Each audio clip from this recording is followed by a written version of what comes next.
Yep.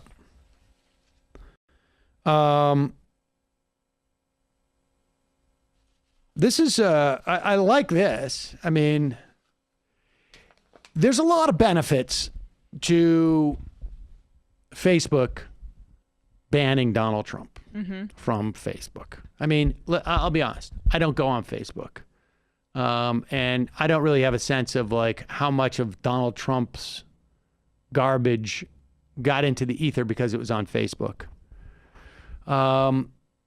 But the biggest benefit could be from this that you get the morons on the right will actually deal with a antitrust issue and a monopoly issue that they wouldn't otherwise be motivated to deal with.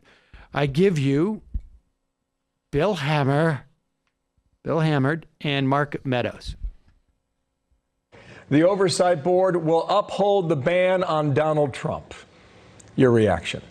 Yeah, it's a sad day for America. It's a sad day for Facebook, because I can tell you a number of members of Congress are now looking at, do they break up Facebook? Do they make sure that they don't have a monopoly? And I can tell you that it is two different standards, one for Donald Trump and one for a number of other people that are on their sites and suggesting that more nefarious things than what the president has been accused of actually go unnoticed often. And so this is a sad day for America, but a sadder day for the Facebooks of the world who have actually.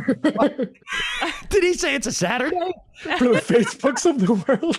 For the Facebooks of the Saturday for the Facebook of the world? So is that the day off? The Sabbath?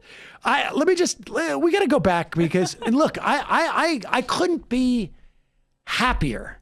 Like, who else do we need to ban from Facebook for Republican members of Congress to want to break up Facebook? I mean, Dan Bongino. But Dan Bongino, that would be Shapiro. Let's do it. Yeah. And ban people on the left too, or the Democrats or whatever. Ban everybody you need to ban. Ban Hillary Clinton. Ban us. Yeah. Ban without a doubt.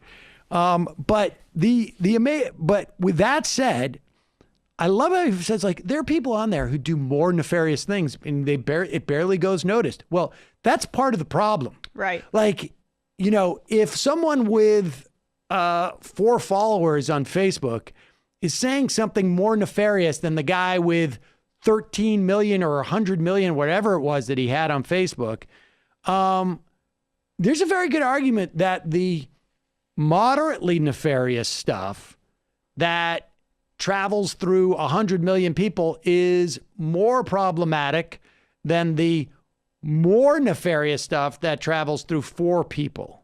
Well, it's not, there isn't nefarious stuff, less nefarious stuff, good stuff, right? Because it all starts and creates a wormhole with which people get taken down. So you can start with a little bit of nefarious stuff and then it circles through, or you circle the drain and you get to QAnon, right?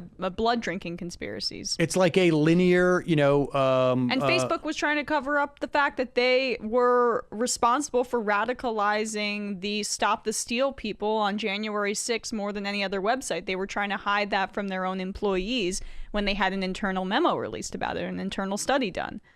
So anyway.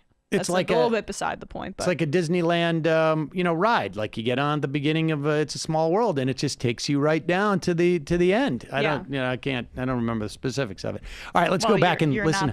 You're not Mark an adult Meadows. Disney fan, right? That's because they time. canceled all the characters you love. Exactly. Monopoly, and I can tell you that it is two different standards, one for Donald Trump and one for a number of other people that are on their sites and suggesting that more nefarious things than what the president has been accused of actually go unnoticed often. And so this is a sad day for America, but a sadder day for the Facebooks of the world who have actually enjoyed a very wild, wild west kind of regulatory environment. I can tell you that's going to change. The discussion will happen within hours of this decision on Capitol Hill, just a few blocks from where I am.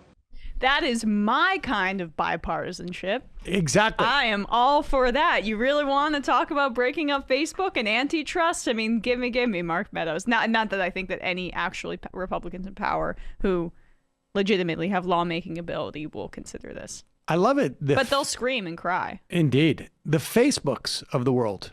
And part of the problem is that there's not Facebooks of the world. Right, like this, it's a sad day for the Facebooks of the world. There shouldn't be Facebooks of the world. Yeah, right.